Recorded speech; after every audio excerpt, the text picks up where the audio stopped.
नीटची प्रश्नपत्रिका फोडण्यात लातूरातील आरसीसी क्लासेसचा संचालक प्राध्यापक शिवराज मोटेगावकर याचा प्रमुख सहभाग असल्याचं समोर आल्यानंतर एमआयएमचे नगरसेवक कुणाल खरात यांच्या नेतृत्वात आरसीसी क्लासेसच्या बॅनरवरती काळं फासण्यात आलं। त्यानंतर वेदांत नगर पोलिसांनी आंदोलनकर्त्यांना ताब्यात घेतलं।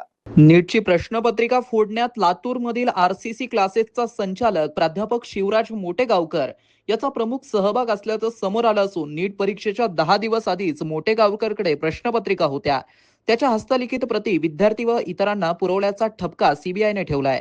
दरम्यान मोटेगावकरला अटक होताच एमआयएमचे नगरसेवक कुणाल खरात यांच्या नेतृत्वात त्यांना काळं फासलंय। त्यानंतर वेदांत नगर पोलिसांनी तातडीने घटनास्थळी धाव घेऊन कुणाल खरात, सलीम अली खान यांना ताब्यात घेतलंय। त्यांनी विद्यार्थ्यांच्या भविष्याशी खेळणाऱ्यांवरती कठोर कारवाईची मागणी केली आहे। त्यापाठोपाठ तासाभरातच भाजप युवा मोर्चाच्या कार्यकर्त्यांनी क्लास बाहेरील बॅनरला काळं फासलं। त्यावेळी एसीपी सागर देशमुख यांनी क्लासेसला भेट देत पोलीस बंदोबस्त तैनात केला। महाराष्ट्राची बदनामी झाल्याने नांदेडात शिवराज मोटेगावकरच्या प्रतिमेला जोडे मारण्यात आले, तर लातूरात आरसीसीच्या फलकावरती शाई फेक करण्यात आली आहे।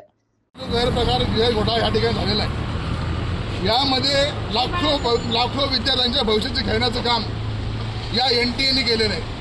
या एनटीएमध्ये भ्रष्टाचार असे काही प्राध्यापक आहेत, काही खाजगी कोचिंग क्लासेसवाले आहेत। आज तुम्ही लक्षात घ्या, आज या ठिकाणी प्राध्यापक मोटेगावकर सर जे एवढ्या वर्षापासून या ठिकाणी नीटचे आणि सायन्सचे क्लासेस घेतात, या क्लासेसवाल्यांनी पेपर फोडण्याचं काम या लोकांनी केलेलं आहे। लाखो विद्यार्थ्यांच्या आयुष्याची खेळण्याचं काम या लोकांनी केलेलं आहे। मला एक सांगा, या विद्यार्थ्यांच्या हातामध्ये आपलं भविष्यातलं आरोग्य आहे, आणि जर असे विद्यार्थी नीट एक्झाममध्ये जर असे पेपर फोडून पास होत असतील, असे गैरप्रकारे पास होत असतील, तर मला सांगा येणार डॉक्टर कसे असतील।